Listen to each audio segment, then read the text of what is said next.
Hello everyone, मैं हूं मोहम्मद उस्मान और आप देख रहे हैं फोकस क्रिएटर्स। आज की इस वीडियो में हमने ऑब्जेक्टिव की सीरीज़ को स्टार्ट करना है। जितने भी टॉपिक्स हम बेसिक स्टैटिस्टिक्स के हवाले से पहले पढ़ चुके हैं, ये सारे टॉपिक्स BScs में, BSIT में, BBA में, BS ज़ूलॉजी में, MCOM की स्टैटिस्टिक्स के पेपर में, MA इकोनॉमिक्स में, इवन जो प्योर स्टैटिस्टिक्स के सब हमारे पास टॉपिक्स हैं इंटर ICS पार्ट 1 पार्ट 2 में या ग्रेजुएशन लेवल पे, इन सब में ये टॉपिक्स इस्तेमाल होते हैं।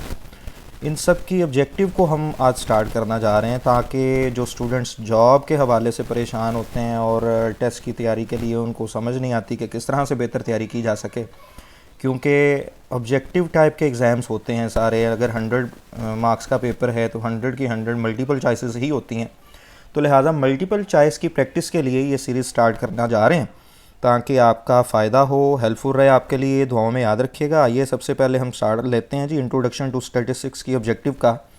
जो सबसे पहले है ऑब्जेक्टिव हमारे पास, ये क्या है जी? स्टैटिस्टिक्स इज़ ऑप्शंस हैं, ट्रिक है, साइंस है, गेम है या आर्ट है।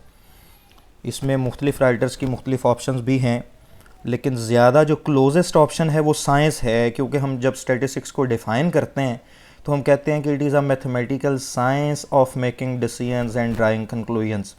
तो लिहाजा हमारे पास ये साइंस ज़्यादा क्लोज ऑप्शन है। बी ऑप्शन करेक्ट हुई। इसी तरह सेकंड पे अगर हम बात करें, स्टैटिस्टिक्स आर न्यूमेरिकल फैक्ट्स या साइंटिफिक मेथड्स या सैम्पल करेक्टरिस्टिक्स या फिर नन। तो यहाँ पे जो स्टैटिस्टिक्स हैं, ये जो प्लूरल ऑफ स्टैटिस्टिक के सेंस में ये सवाल पूछा जा रहा है, यानी स्टैटिस्टिक ऐसी करेक्टरिस्टिक्स जो सैंपल से रेलेवेंट हो, उसकी प्लूरल को फिर हम जब स्टैटिस्टिक्स कहेंगे तो स्टैटिस्टिक्स क्योंकि सैंपल करेक्टरिस्टिक्स होती हैं और ये न्यूमेरिकली एक्सप्रेस्ड होती हैं, तो लिहाजा हमारे पास मोस्ट क्लोजेस्ट ऑप्शन ए है, numerical facts. Statistics are always numerical facts, ये हमारे पास ए ऑप्शन बेहतर है और करेक्ट है। 3 में statistics are the eyes of administration या हैंड्स ऑफ एडमिनिस्ट्रेशन या फीट ऑफ एडमिनिस्ट्रेशन या हेड ऑफ एडमिनिस्ट्रेशन कहेंगे इसको। तो हमारे पास स्टैटिस्टिक्स जितनी भी हैं, ये जो हमारे पास मालूमात इकट्ठी होती हैं, डाटा की बेस पे एनालाइज किया जाता है और फिर उसकी बेस पे डिसीजंस बनाए जाते हैं एडमिनिस्ट्रेशन की तरफ से।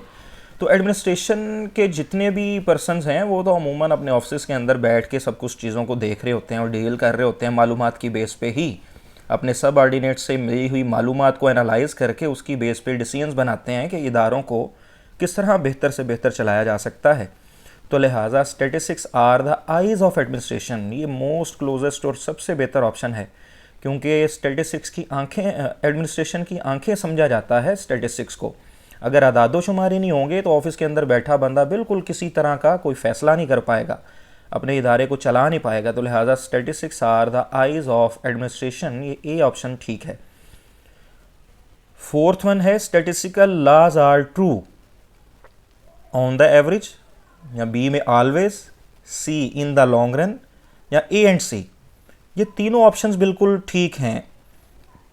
सॉरी, ये बी ऑप्शन रॉन्ग है। ए और सी ऑप्शन, दोनों ऑप्शन ये बिल्कुल ठीक हैं। इन द एवरेज यानी कभी कभार गलत होने के चांसेस भी होते हैं, क्योंकि सैंपल की बेस पे हम डील करते हैं और उससे मिलने वाले रिजल्ट्स हमें सम टाइम मिसलीड भी कर जाते हैं। और अगर फौरी तौर पे ठीक ना भी हों रिजल्ट्स, तो इन द लॉन्ग रन अक्सर ये सामने आती है बात कि फौरी तौर पे तो रिज़ल्ट बेहतर नहीं लगे, लेकिन इन द लॉन्ग रन वो रिज़ल्ट बिल्कुल एक्यूरेट साबित हुए। प्रिडिक्शंस जो फोरकास्टिंग्स होती हैं हमारी, वो बिल्कुल ठीक साबित हो जाती हैं।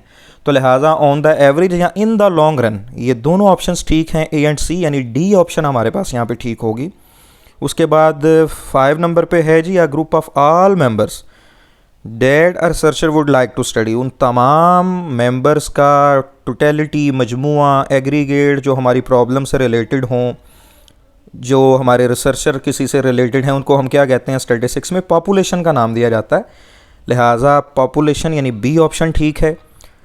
क्वेश्चन नंबर 6 में the total group under discussion, ये वही बात है जस्ट मुख्तलिफ अंदाज में पूछी गई है, और यही हमारा मकसद है ऑब्जेक्टिव की सीरीज़ स्टार्ट करने का, कि एक ही सवाल को किस किस अंदाज में पूछा जा सकता है, पेपर में किस तरह से ये बातें आती हैं, ताकि आपको अंडरस्टैंड करने में मुश्किल ना हो और आपके लिए आसानी पैदा हो।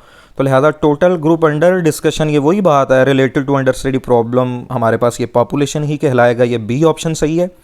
उसके बाद क्वेश्चन नंबर 7 है part of population to draw inference about the population, हमारे पास पार्ट ऑफ पॉपुलेशन जो है जिसको हम पॉपुलेशन के बारे में इन्फ्रेंस ड्रा करने के लिए इस्तेमाल करते हैं, उस पार्ट को हम क्या कहते हैं जी? वो पार्ट हमारे पास सैम्पल होता है। पार्ट ऑफ पॉपुलेशन, सब पार्ट ऑफ पॉपुलेशन या रिप्रेजेंटेटिव पार्ट ऑफ पॉपुलेशन कह लें, ये हमारे पास सैम्पल कहलाता है हमेशा। लिहाजा ये ए ऑप्शन सही है, पॉपुलेशन, टोटल ग्रुप या नन, ये बाकी ऑप्शन रॉन्ग होंगी।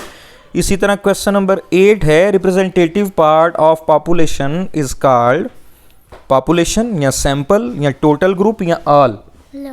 तो लिहाजा हमारे पास सैंपल वाली ऑप्शन ठीक है, रिप्रेजेंटेटिव पार्ट ऑफ पॉपुलेशन को सैंपल कहा जाएगा। लिहाजा बी ऑप्शन सही है, टोटल ग्रुप या पॉपुलेशन या ऑल, ये ए, सी और डी ये रॉन्ग है।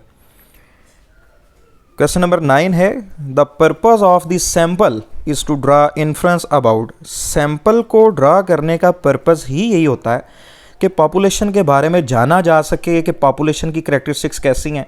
अगर टोटल 50 की क्लास है, उसमें से हम 2 स्टूडेंट्स को सिलेक्ट करते हैं सुनने के लिए, तो उसका मकसद यही होता है कि पॉपुलेशन का आइडिया हो जाए, आया कि ओवरऑल सारी क्लास लेक्चर को अंडरस्टैंड कर रही है, दोबारा घर से प्रिपेयर करके आ रही है लेसन को या नहीं। तो लिहाजा पर्पस ऑफ सैंपल तो हमेशा यही होता है कि इन्फरिंग की जाए अबाउट पॉपुलेशन।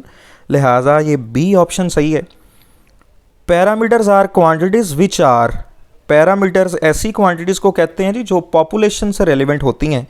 तो लिहाजा जिस तरह अभी शुरू में बात हुई कि सैंपल की करैक्टरिस्टिक्स को स्टैटिस्टिक कहा जाता है, इसी तरह पॉपुलेशन की करैक्टरिस्टिक्स को पैरामीटर का नाम दिया जाता है। और पैरामीटर्स ऐसी क्वांटिटीज़ होती हैं जो पॉपुलेशन से रेलिवेंट है और पॉपुलेशन चेंज नहीं होती सैंपल को हमारी प्रॉब्लम को सॉल्व हो जाने तक।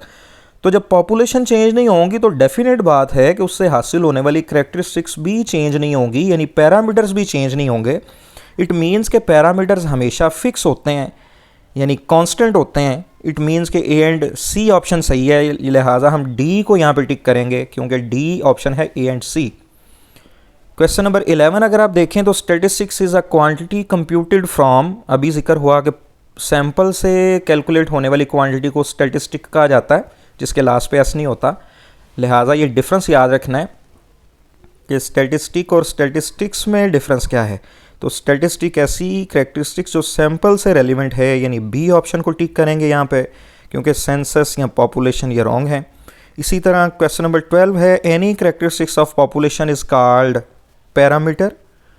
स्टैटिस्टिक्स स्टैटिस्टिक ही या डी ऑप्शन। तो लिहाजा स्टैटिस्टिक्स तो हमारा सब्जेक्ट है, स्टैटिस्टिक सैंपल की करैक्टरिस्टिक्स को कहा जाता है और ऑल वाली ऑप्शन भी रॉन्ग है।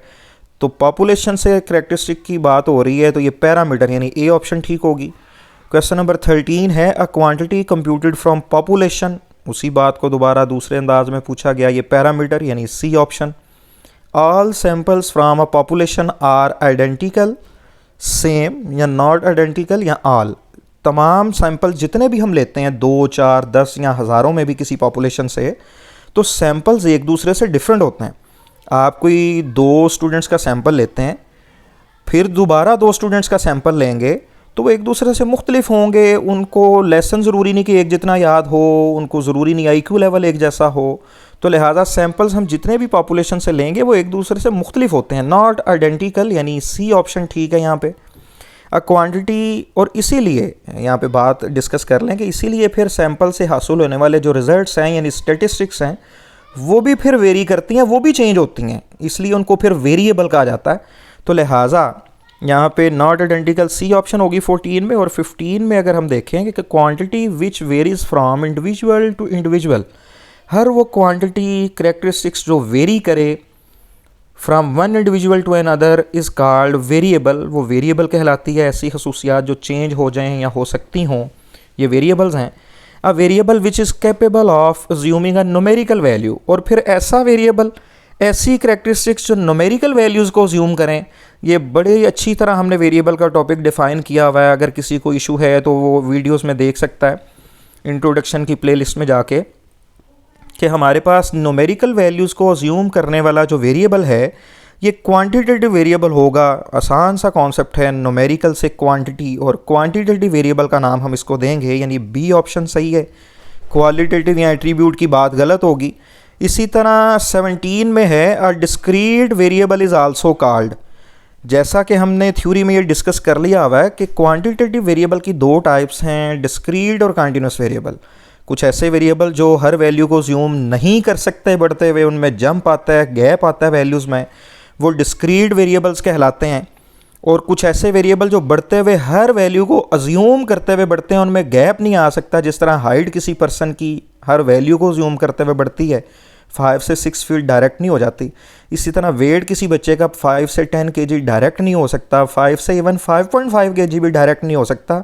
वो लातादाद जो वैल्यूज़ होती हैं किसी भी इंटरवल में, उस हर वैल्यू को ज्यूम करते हुए बढ़ेगा। तो लिहाजा डिस्क्रीट वेरिएबल जो है, इसको फिर हम क्या कहेंगे, डिसकंटिन्यूस वेरिएबल भी कह सकते हैं, जो हर वैल्यू को ज्यूम नहीं कर सकता, जो कंटिन्यूस नहीं होता। यानी बी ऑप्शन हमारे पास सही है। क्वेश्चन नंबर 18 अगर देखें, the values of discrete variable obtained by weighing, measuring, A and B या काउंटिंग।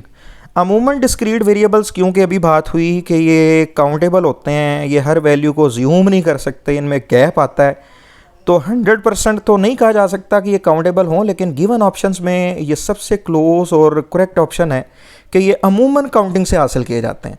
चंद एक मेजरमेंट्स के अलावा जो हम लोगों ने खुद बनाई होती हैं इंसानों ने, वो क्योंकि हर वैल्यू को ज्यूम नहीं कर सकती, जिस तरह कॉलर साइज़ है या शू साइज़ है या वेस्ट का साइज़ है, ये कंटिन्यूस नहीं होती, ये डिस्क्रीट होती हैं। इन मेजरमेंट्स के अलावा बाकी तमाम काउंटेबल वेरिएबल्स को ही डिस्क्रीट कहा जाता है, चंद एक मेजरमेंट्स के अलावा। तो लिहाजा ये डी ऑप्शन सही है। 19 क्वेश्चन में the continuous variable is obtained by weighing, measuring, A and B या काउंटिंग। तो जिस तरह 18 में हमने कहा कि डिस्क्रीट वेरिएबल यानी डिसकंटिन्यूस वेरिएबल जो है वो काउंटिंग को अमूमन अज्यूम करता है। काउंटिंग वाले वेरिएबल्स डिस्क्रीट होते हैं, क्योंकि काउंटिंग में हमेशा 1 के बाद 2 आता है। नंबर ऑफ़ पर्सनस 1.1, 1.12, 1.31 नहीं हो सकते, तो इसीलिए उसको डिस्क्रीट कहा जाता है। लेकिन इसके बरक्स कंटिन्यूस वेरिएबल हमेशा वेट या मेजर करने वाले जितने भी होते हैं, यानी हमारे पास किसी भी चीज़ की पैमाइश, चाहे वो वेट की है, चाहे वो किसी की लेंथ है, चाहे टेम्परेचर की पैमाइश हम कर रहे हैं, चाहे IQ लेवल की पैमाइश कर रहे हैं मार्क्स वगैरह की सूरत में, ये हमारे पास कंटिन्यूस वेरिएबल्स होते हैं।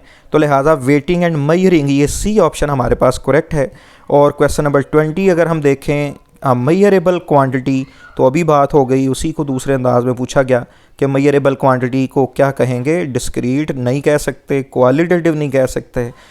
इट मीन्स कि ए ऑप्शन यानी कंटिन्यूस होती है मेजरेबल क्वांटिटी। तो ये हमारे पास आज के इस लेक्चर में इंट्रोडक्शन टू स्टैटिस्टिक्स के बारे में हमने 20 मल्टीपल चॉइसेस को डिस्कस किया। उम्मीद है आपके लिए बड़ी हेल्पफुल होंगी। अगर आपने थ्योरी के कॉन्सेप्ट्स को ऑलरेडी इस चैनल पे डिस्कस कर लिया हुआ है, देख लिया हुआ है और समझ लिया हुआ है, तो ये मल्टीपल चॉइसेस आपके लिए आसान भी होंगी और मज़ीद कॉन्सेप्ट्स को बेहतर करने के लिए भी मुआवन साबित होंगी। अपनी राय से ज़रूर आगाह कीजिएगा। अगर कोई कॉन्सेप्ट समझना है तो कमेंट में पूछ सकते हैं, सवाल मज़ीद इस हवाले से। बाकी इसके अलावा जो इंट्रोडक्शन के हवाले से हमारे पास टॉपिक्स रहते हैं, उसको नेक्स्ट वीडियोज़ में डिस्कस करेंगे। Thank you very much, good bye.